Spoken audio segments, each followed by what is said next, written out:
Welcome back to Words of the Wise. Today I have Chief Troxel from Tillamook PD. He has 23 years experience in law enforcement, but he started as a cadet when he was 15 years old. So he's been in this career a really long time. Really excited for today's episode. So welcome to the show, Chief Thank you. Troxel. Thank you so much for being here. I appreciate it. Yeah. Well, thanks for the invite. I've enjoyed it, interacting so far and honored to be here and chat with you. So thank you. Same. No, I appreciate your time. So you started at 15 years old as a cadet.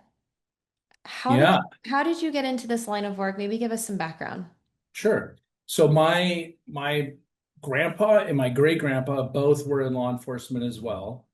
And I always had an interest in law enforcement. And my mom tells me that when I was age 3, I wanted to be in law enforcement. I wanted to be a cop. I wanted to be that police officer on the street. And my best friend, his dad worked for the Corvallis Police Department, home of the Beavers. And pretty excited about baseball right now. I don't know when this is going to air, but baseball's happening in Corvallis, and go Beavs. But anywho, I really had an interest, and so I started hanging out at the police department at a very young age in Corvallis, and grew into really loving the work and connecting with people, and um, so yeah, at age 15, I had the opportunity to join. It was called Explorers, so it was through the Boy Scouts. It joined the Explore program, and it was a brand new program. We didn't have a program. And so I helped found that program with our school resource officers that we had at the time.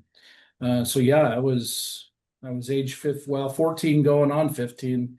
That summer of 1995 is when we got everything kicked off. So that started my career, and um, worked for the Corvallis Police Department in crime prevention, and then as a police officer. But in that time, going to college, I also worked for the Oregon State Police as a cadet with them in fish and wildlife. And that was a lot of fun. And that's actually what introduced me to Tillamook, is that the Oregon State Police, as a fish and wildlife cadet, they stationed me here out of the Tillamook office. And that's where my passion grew for the people of Tillamook, and where I wanted to finally settle down. I love it.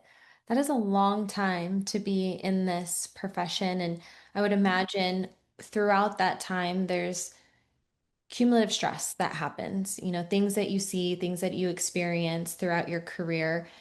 How has your perspective changed over time on trauma, cumulative stress, and how have you been able to offload that? Yeah, that's a great question. It's an important piece to reflect on, especially those in supervisory or leadership roles, is to reflect back on that time that you've spent and what you've seen throughout your career. Because for me, I remember as a young teenager in our police department, witnessing traumatic things right alongside our officers. And of course, I had no idea what to do or what to say or how to respond to that. But some of the things I seen them doing now, I know are not healthy things, such as um, spending time away from work, maybe drinking too much, or only hanging out with those guys from your team or gals from your team, um, and not really taking the time to, from what I saw, take care of themselves. And I think that led to um, those who didn't take care of themselves losing relationships or family, getting divorced, high rates of divorce, and maybe being on the second or third marriage, and they've been a cop for 10 or 15 years. It's like, wow, I don't want that. I don't want to do that. And and so for me, uh, having that experience and growing up alongside that and getting to make those decisions um, has been a benefit. Yet when I went into law enforcement full time, we still didn't have the support or systems in place like we do now, at least at the Tillamook Police Department. Um, we just didn't. We didn't have a CISM debrief after a very horrific or tragic event. We didn't have those. It was more informal check in. Hey, you good? Yeah, I'm good. Or it was inappropriate. Now I see it as inappropriate conversations that we would have, and pretty dark stuff that would, occur, especially even in the office. But I'm not finding that anymore. I'm not seeing that. And maybe because I'm chief, they're not having those conversations in front of me. But I don't think it's happening. I really am hopeful, and I know that um, the generation of law enforcement officers we have now do take the time to understand and take care of themselves and have given themselves their permission to check in on each other. And so when it comes to wellness, it's for me, it's human. That's a human factor. It doesn't have a title such as sergeant, lieutenant, or captain, or chief, or what have you. Um, we are people. We are human, and some of the things we do and see are unhuman, and our bodies aren't used to it. And so, and our minds don't know how to work through it. So, understanding that and giving ourselves permission to know that it's okay to have these thoughts or these feelings, but it's how we respond, how we react, and how we support each other. That's what really matters. And ultimately, my hope is it'll extend the quote unquote shelf life of that law enforcement officer, because from the administrative point of view, we put in a lot of time, effort, money into these people, into these professionals through their initial basic training, and then throughout their career through professional development, where we are making an investment into an asset, which the most important piece and asset we have at the police department here is our staff. Yeah. And so if we're not investing in that, we're changing the oil in our patrol cars, we're putting new tires on it to keep those things running. What are we doing to ensure that we are investing in ensuring that we're keeping our employees in tip-top shape so they can come out and do the good work that they do day in, day out? Yeah. I think it's interesting to me that, even at an early age, you had this awareness about you to look around and say, I don't think I want to do that. I don't know if that's very healthy or if that's really good. And I've had moments in my life like that too, where you kind of like look up and you look around and you're like, who do I want to emulate? Who do I Yeah. want to be like? And you're kind of like pointing at people and you're like, well, I don't want to do that. I don't want to do that. This looks good. And to have that awareness at such a young age, I think is so cool to be able to sit there, as a teenager and have that awareness. And I would argue that, you can learn more from what not to do.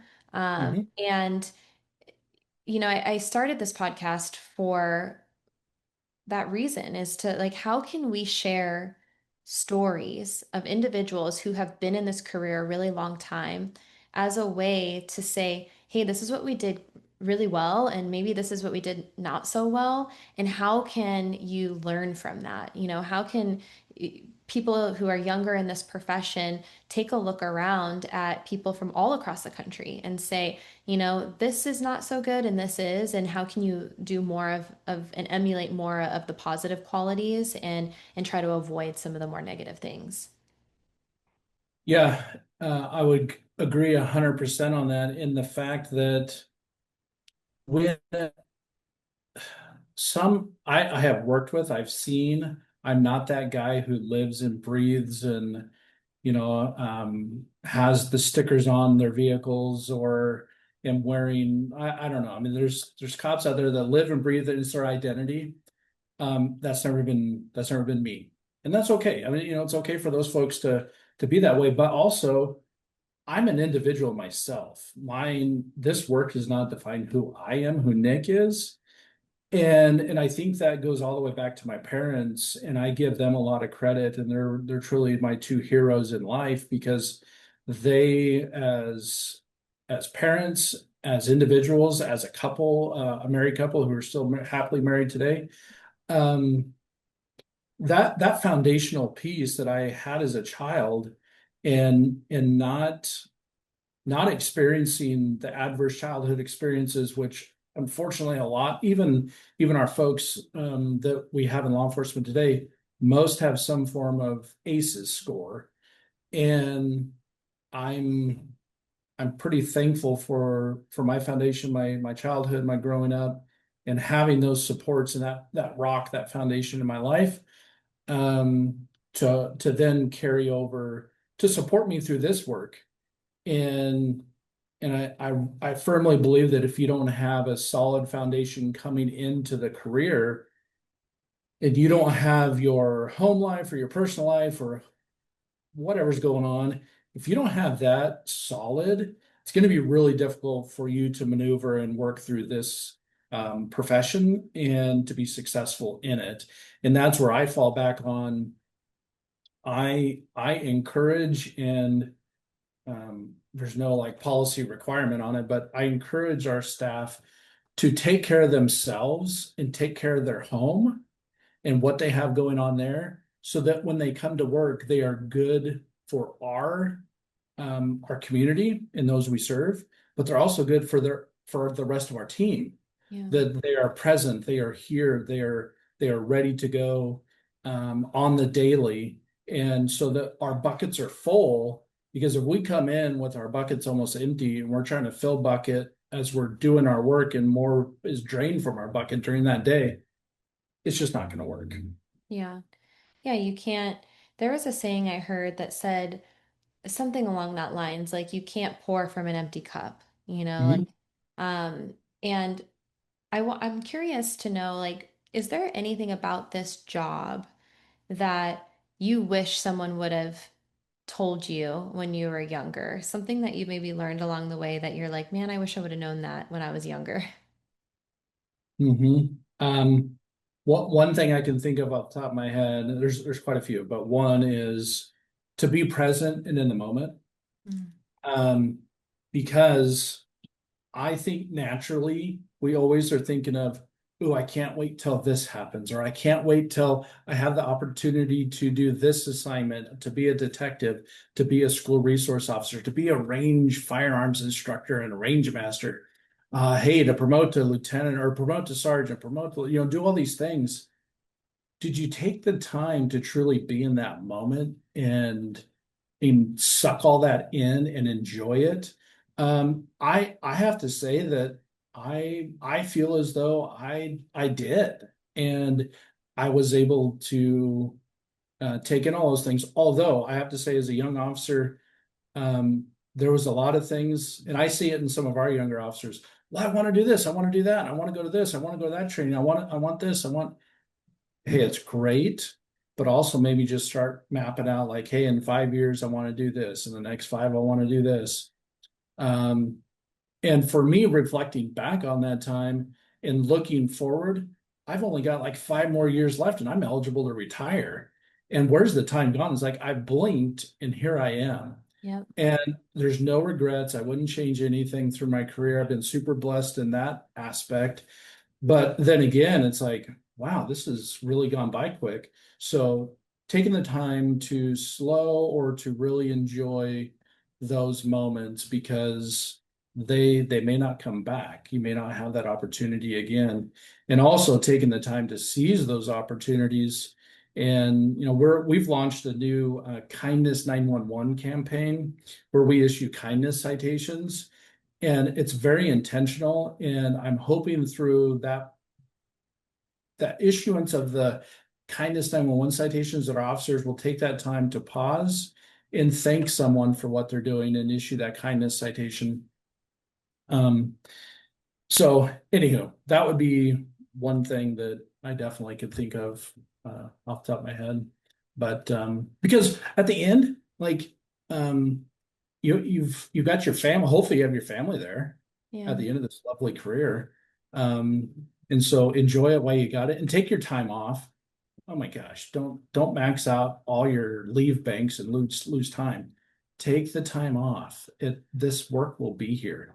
Yeah. Um, so yeah, that's another one. But I really like that advice of maybe slow down a little bit. And, you know, I was thinking about my life when you were saying that, and I think there's been so many chapters in our lives that you can reflect back on. And sometimes you don't realize the chapters that are like the best. You Hmm. know, if you're not paying attention, you blink and it's over. And I look back and I'm like, wow, like that was such a cool time in my life. And I don't know if I fully appreciated it for what it was.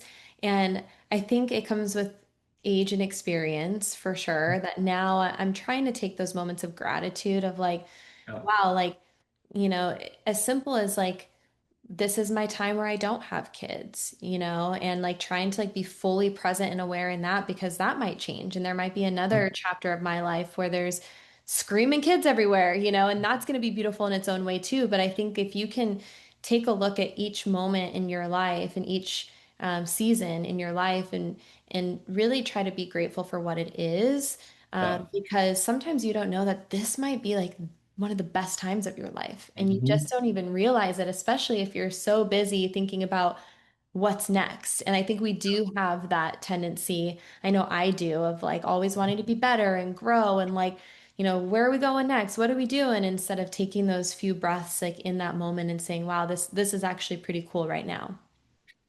Yeah, and I had one of those moments the other night when it was my wife, my two boys, who next school year, one will be a senior, one will be a freshman. And after dinner, we had an opportunity to just build a fire in the backyard, roast some marshmallows, and have some s'mores. But just being there, no phones, no distractions, and just being with them at that time. I would love to pause things right now. Like, can I just hit the pause button Yeah. and enjoy this? Because there's, as you're saying, those seasons of life, everyone has brought different challenges and opportunities and excitement. But I tell you what, right now, like it's prime time, and I'd love to be able to just pause it. But I know it won't happen that way. And so I am doing everything I can to be very intentional and present with my family, and obviously not neglect the job. And that's the other thing, as the chief, I couldn't do this work without the support of them, Yeah. my wife and my two boys. They understand.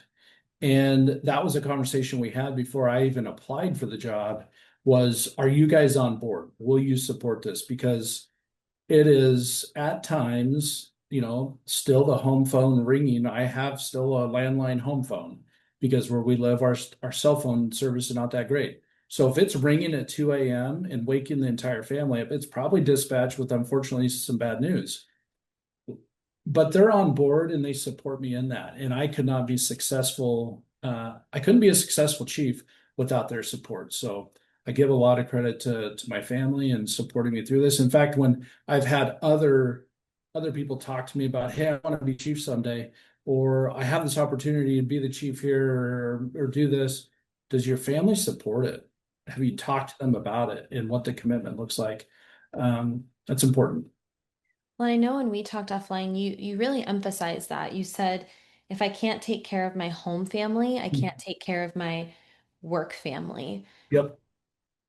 What made you come to that realization of like, I really need to focus on my home life and make sure that there's stability and strength there so that I can be the best version of myself at work? Yeah, and so that was during a period of time when I was a detective, and I was assigned as a kind of a general law detective, did a lot of child abuse work, and also did um, narcotics work as well, and managed informants. And that was a very busy time for me as a detective, and it took a lot of time away to where, especially when I was doing the drug side of things, where you'd get a phone call and it's like, I have to leave now. Wherever I was at, I would have to leave and maybe go do a drug buy with that person who was working for us. And so I vividly remember it was during that period of time when I came home, and my wife was very frank about and blunt about the fact that she saw things changing in me where I wasn't taking care of me, because I was focusing so much on work, and very very driven, and putting in a lot of hours. Um, she flat told me like either you take care of you or there won't be any of us. Like I'll Mhm. come home and they're not going to be there. That was like my aha moment. Like, wait a minute, I need to reflect on myself. I need to change what I'm doing because ultimately I want to be able to come home to them. I want to be a good father, a good husband. And if I'm not able to do that and have a solid foundation at home, then how in the heck am I going to be able to do this work that is very consuming, and it does take a lot out of you. And if you don't recognize that and know how to work through that and navigate, and don't have the right tools or support even amongst your peers and or supervisors and management, it makes it really difficult. So yeah. Do you think that that moment really changed the way that you show up as a leader and the messaging that you give to your team of the importance of family and having that balance between home life and work life? Yeah, for sure. And of course, my wife may not want me to give her all credit when it comes to that, or she would want it, but I don't know if I can. Um, and there aren't actually. There's a number of things at the police department that so I'm careful with what I share and don't share with her because she likes to make sure that she protects everybody at the family like a mother figure as well. So, but anyhow, yeah, I do believe that journey for me, and then actually my own self-care and looking deeper into what I should do for me, led me into our employee assistance program, and it also led me into the therapist that I got connected with through that, which is a specific through our EAP. They're culturally competent in working with first responders, and that's super important because I firmly believe the things first responders need to discuss with their therapist could probably break a general therapist that doesn't isn't culturally competent. They would think, what is going on? And they might have to get their own therapy themselves. And so uh, that's super important. And you know that's when I first learned, like, wow, we get 6 free sessions a year. And then after that, our insurance is so good that it was only like $2 a session after that. That's great. Um, and so for me, starting that process, it really opened the doors on talking through things and then finding what works and what doesn't work for me to take care of myself, and to especially on things that may be bothersome, or um, I might be hyper focused on some one particular thing, and then learning how to give myself permission to, okay, you can, for the next 24 hours, you can have all the feelings about this, but then we're going to pack it up and we're going to put it away. And if you want to pull that out and think about it again, give yourself the opportunity and the time to do that, but then package it up and put it away again.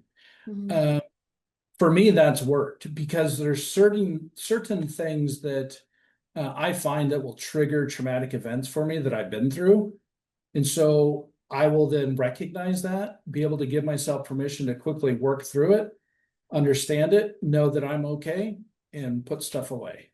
Yeah. Um, and I'm an open book when it comes to that kind of stuff as well. And so I don't have a problem sharing that in an appropriate time with anybody on the team at the police department, to let them know that we don't need to just bury this stuff away. Don't just put it on a shelf or in a closet and close the door. Like, let's work through it. And whatever that looks like for you, work through it in a healthy way.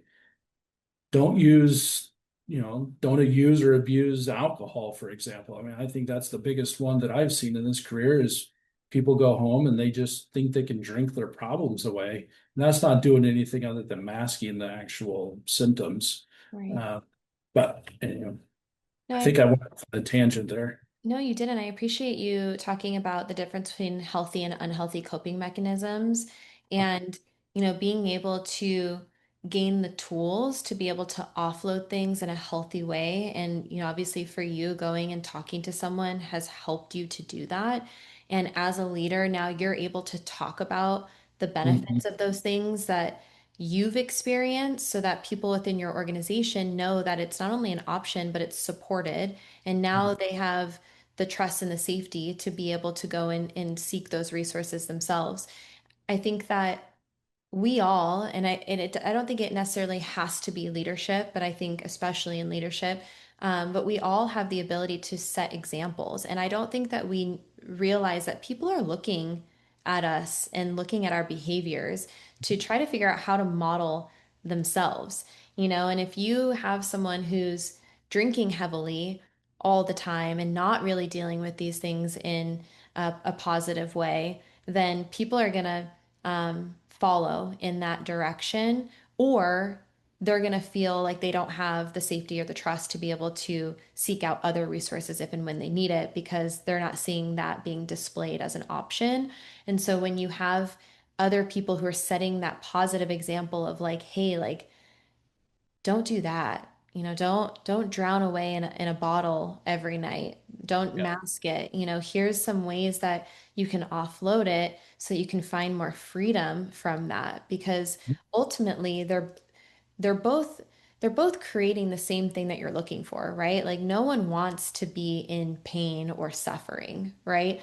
And there are two different approaches to alleviate the pain and the suffering. And one is really not good and one is really positive. And so, how can we get to that same end goal through more positive outlets? Yeah, for sure. And for one way that I have hopefully helped with utilizing our EAP is when I receive the invoice from the company that provides the service to us. I don't see who Officer ABC went. It just says there was, 8 sessions and this is the cost. And so I will code that appropriately for our budget. And then I'll scan that and I'll email it out to our team saying, thanks for doing this. Hmm. And you just so they can see like, yeah, no, he has no idea who is going. And I don't need to know. If you want to talk to me about it, fine. But I'm just happy our folks are utilizing the resources that they have and to reduce any of that fear or stigma along the lines of, oh my gosh, he probably knows. Well, no, actually I don't. Nobody knows Yeah. other than the company, and there's privacy and HIPAA with them. So that I think has been beneficial to us. I really like that as a way to. Because I think that there's always going to be a question mark and there's always going to be like a little bit of distrust until you can prove Yeah. that you can trust something, right? And so by you scanning that EAP bill and being like, one, thank you, keep Mhm. doing that because we want you to do that if and when you need it. Yep. But also, like, here's the proof. Like, Mhm. we're not being sent names, we're just being sent numbers and a bill. So I think that that's a really cool way, and I had never heard that before. So maybe anyone who's listening, if there's other leadership, that could be an option to build more trust and to get more utilization. Yeah, naturally, cops are very suspicious. Yeah, Uh, for good every, reason. yeah, I Yeah. mean, it's sometimes hard for us to trust, and for good reason. And so, I'm thankful in a small agency like ours, um, I have the ability to do that. And, I'm an open book. Unless it is confidential and private and I can't share the information, um, I will share. My door is always open. It's not right now because we're doing this, but literally my door is always open. My phone is always available, and it doesn't matter, especially when it comes to your health or your wellness or taking care of your family. Um, I'm always an ear to listen and I have found I have found success in that because we have had officers who have come to me and they're like, "Hey, can I close the door?" I'm like, "Yep, no problem."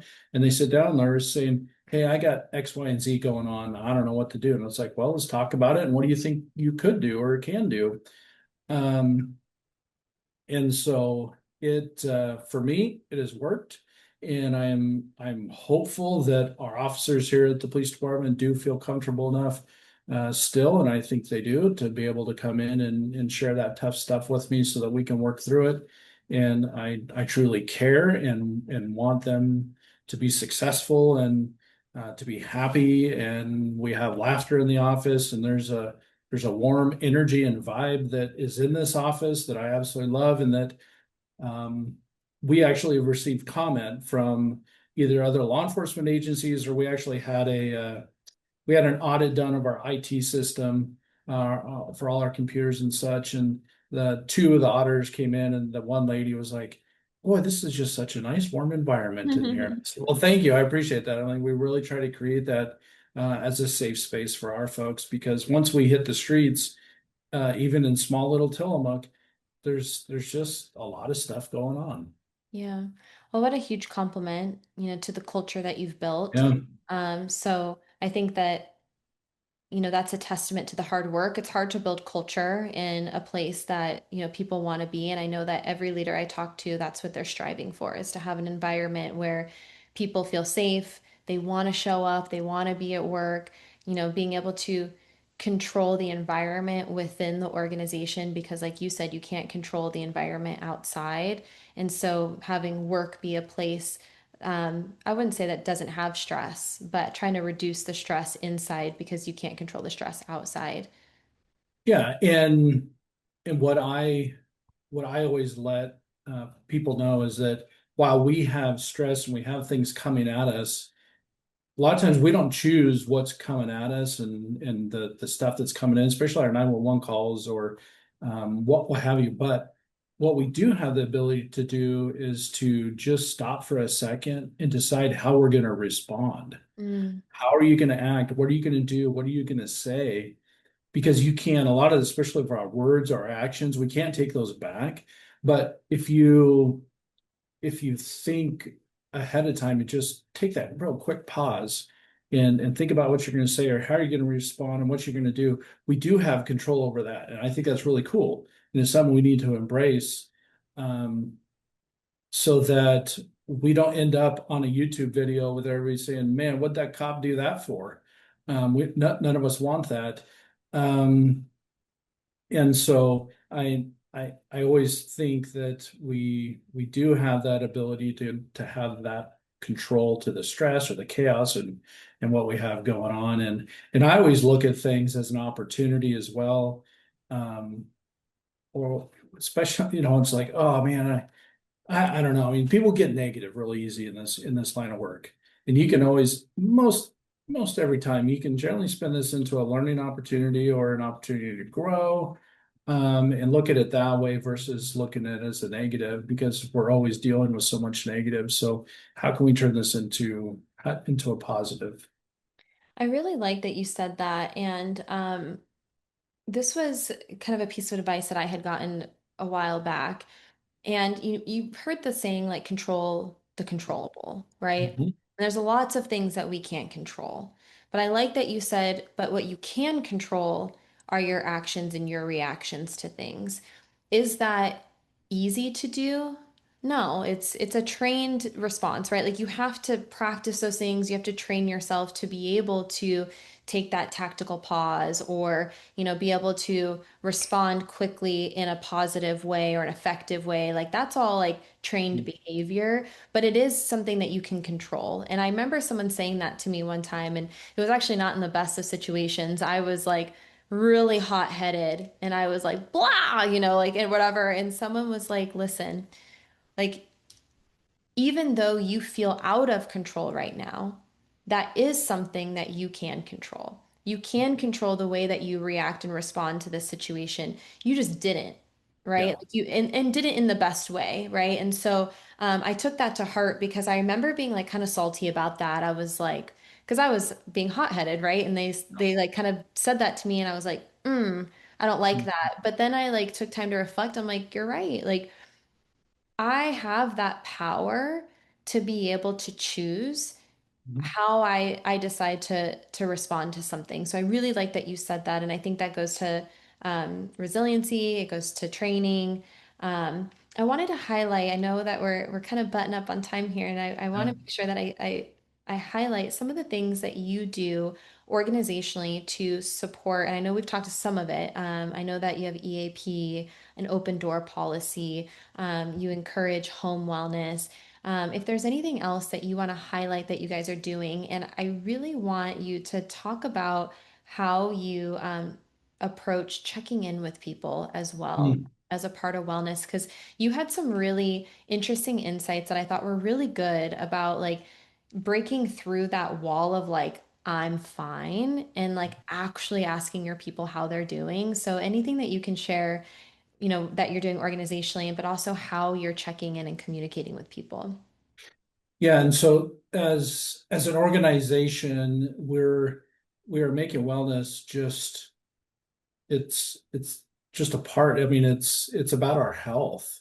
And so when people say mental health, I don't look at it as mental, like it's your health. It's your whole health. And so that comes with our wellness as well. It's your full wellness.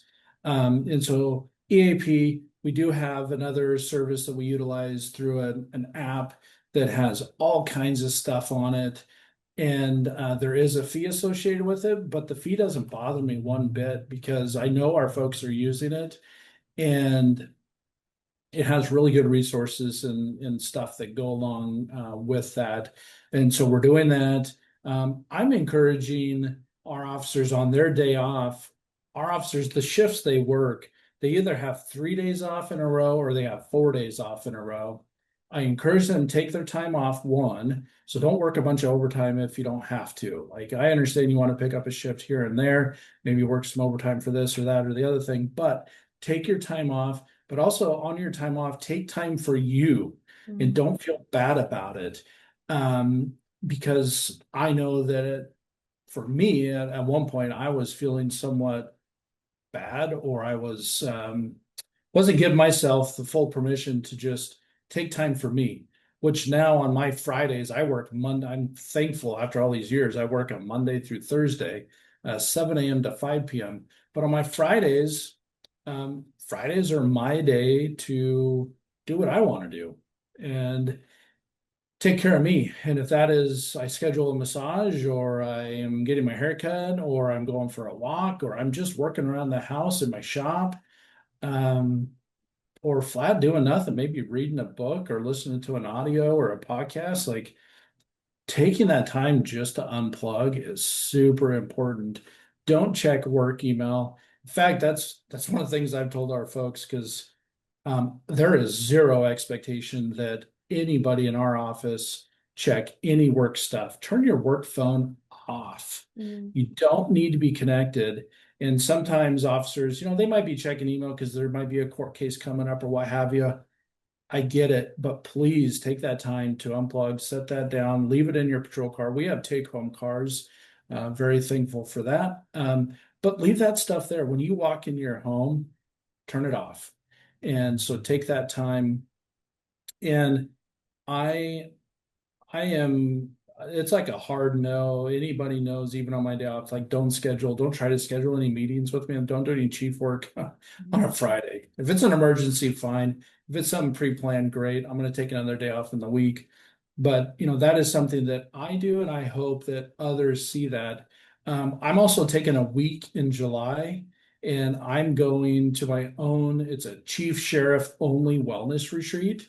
And I've been very open and shared with staff that I'm going and I will be disconnected during that period of time to work on me.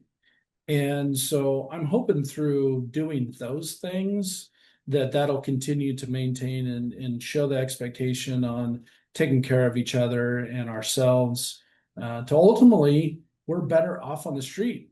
Hopefully that's a reduction in use of force or complaints. yeah. Uh, and I have no data to support that because I haven't studied it, but um, I'm certainly hopeful that our customer service levels are, better off when we have a well rested and and officer that's ready to come to work. Uh, so, yeah. Yeah, I agree with you that time off is so important. And, you know, in conversations, usually it's leadership who doesn't take the time for themselves as much as they could because you guys are, thinking about everybody else. And so, what would you say to someone who maybe is in a leadership position that's like, I don't have time or I can't disconnect? Is it just you got to do it? Yeah, I was going to say they have to make the time. Yeah. Um, that's all there is to it. You have to make the time. You also have to recognize and give yourself that permission that you you may not be available 24/7, and that's okay. And communicate that with the staff who directly report to you. Let them know, like, hey, I am not available this weekend, and hopefully your boss understands that as well. So my city manager, who's my direct boss, super supportive of ensuring that I'm taking care of me. And but I do let him know as well. Like, you still can call me on stuff, but um taking that time is super important to giving yourself the permission, but allowing and encouraging staff to do that as well is super important. Yeah. And the second part to my question, because I do want you to explain this, is how do you get when, as leadership, communicating with your team about wellness and, the importance of taking care of themselves? How do you get through that I'm fine Mm, barrier? yep. And so I just flat don't ask the question. I will and that's the nice thing about our department. We're small enough to where I know if so and so walks in and they're not, it's like, Paige, what's going on? I see you're quiet, or I see you're not smiling. Is there anything I can do to help you out? Are you having a tough day? What's going on? And so checking in with, and I don't anybody, I'll check in with anybody. Or maybe I'll go to the sergeant and say, hey, you know what? I seen so and so, and this is what I saw. Do you know what's going on with them? And so recognizing those things, and well, make sure you're one on one with them, obviously. Yeah. Don't call them out in front of another peer or out in public. Um, but if you are in front of that and you're very intentional about it, generally speaking, they're going to say, yeah, no, I'm doing good, but man, I didn't sleep good last night. And so that could lead into a whole conversation like, well, how come you're not sleeping good? Well, I don't know. My partner's been snoring a lot. Well, have you tried earplugs? Um, well, gosh, I don't know. I've tried these earplugs. I don't like them. Well, I've got it in personally. I mean, this literally has happened here. I have my own set of earplugs that I really like. So I brought them in and just stuck them in their box. And if they're going to use them, great. There's been other times where I have very intentionally checked in specifically with our sergeants. We will leave the office and we'll go sit down at a cafe and have a cup of coffee or tea, water, what have you, and we will check in. And then I'll make sure, well, with them or anybody else I'm checking in with, I'll make sure that I ask them that, hey, if something wasn't going good right now, would you actually tell me? And I've always had them say, yeah, I'll tell you. I said, okay, because I don't want them, if they said no, then I would be like, okay, so what are we going to do? Who could you go and talk to? Yeah. And- but given them those opportunities, and I've actually had the conversations with staff like, you're not going to hurt yourself, right? And if you were thinking about hurting yourself, would you tell me, or would you go tell somebody else? Yeah, yeah, I would. And so we've done the QPR training. We've done that for all of our staff. And it's great for us interacting on the street with folks. But really, I want to make sure that our staff is comfortable asking those questions and having those conversations with their peers as well. Yeah. That's super important. Unfortunately, we have too many public safety and those in law enforcement that are dying by their own hands. And if we could take that time to just check in with them and make sure, um, that could be that pivotal moment. I don't know. Yeah. So I appreciate the approach of being genuinely inquisitive mhm. and asking better questions. I think that, and I fall into this too. Hey, how's it going? Good. How are you? Good. You good? Yeah, I'm good. Okay, cool. You sure? Yeah, I'm sure. And it ends up being like this very surface level, like almost like obligatory Yeah. question and answer thing. And so for you to take the time to be genuinely inquisitive of saying, hey, like, I recognize these signs. Here's what I'm seeing.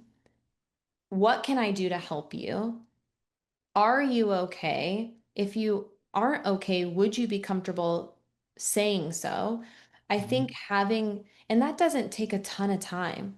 I would argue that that takes maybe just as much time as the you good, good, yeah, yeah, okay, Yeah. So taking the time to be genuinely inquisitive and asking better questions. And be prepared if you're going to be asking the questions as a leader, as a supervisor, be prepared. If you ask the questions, be prepared to get the answer. Yeah. And be prepared also in your mind to think, wow, this person needs to go home. Mm-hmm. They should not be in uniform. They should not be working. So be prepared. Oh, for our agency, I might now be working that shift, and I'm absolutely okay with that. Yeah. Um, and so just because I've been there, done that. I've literally said, man, you should go home. I don't think you should be here. You need to go take care of you. And if Mm-hmm. that means going and buying a pizza and going to the beach and sitting in your pickup or on the beach and eating a piece of pizza, and just being alone, go do that. Whatever it looks like for you. Um, but you're not working today. You're going to go home. We just recently had a sentencing hearing on an officer involved shooting where this person tried to kill three officers and they were sentenced. And after that sentencing hearing, I checked in with our officers involved and I gave them the permission they could go home because they were actually working a patrol shift that day. They're more than welcome to go home because I wanted them in the right headspace to continue working. Because for me, going through and sitting through and listening to that during that sentencing hearing, listening to everything, man, that was hard for me. Mm-hmm. Uh, and so, but again, when you're doing those things, make sure you're ready for what you might hear and what you might have to do. Yeah, no, I really appreciate that you added that because I do think again, sometimes it's like this obligatory where you're just like, you good, good, and it's like in passing, and you're not really prepared and you're not giving the space for Yeah. someone to say yes or no. And so I appreciate you saying that, like, yeah, but be prepared for what they say and make sure that Yeah. you're ready to support them in any way that Yeah. you need to. I have one final question for you. Yeah. What words of wisdom would you share with someone who's earlier in their career? Something you wish you would have known or something that's helped you along the way? I would say one, take care of you. And I know that seems like duh, but I think we have to remind ourselves of that. We have to take care of ourselves and it's not a sprint. This career is not a sprint, it's a marathon. And I'm not a runner by any means. I never ran. I don't want to run. And so, but I'll use that analogy. This really is a marathon here. We're not sprinting. And so take care of you. And if those loved ones that you have in your life, make sure you're taking care of them. Because at the end of this, at the end of the 20, 25, whatever, how many year career you have, hopefully your goal is to be with them in your retirement and that you're healthy. So take care of you to ultimately enjoy your retirement. And as you're going through, enjoy what you're doing, be in the moment and be present. So take care of you, be present to ultimately enjoy your retirement, enjoy the loved ones that are around you when you get to that point. And just don't forget the human factor. We're all human, even though you might have the title of chief or lieutenant or captain, whatever, you're still employed as a police officer too, by the way. Like, and that's why I tell folks, like, I'm still a police officer, but just because you have those titles doesn't mean you don't have a human aspect that you can bring to the table so that your folks within the department understand you're just as human as they are. Just because you have this title doesn't mean you have some type of human superhuman strength or brain capacity to handle all the stuff that comes along. Because once you reach that sheriff, that chief, that executive level position in a law enforcement organization, you're running a business and you're also then responsible for police work as well. So take care of yourselves and be good to each other because at the end, that's what folks are going to remember. Absolutely. Yeah. Thank you. Thank you for your time. Good. I appreciate you so much. And if there's anything we missed, let me know. But that's all I have for you, and I really appreciate it. Yeah, thank you. No, it was good.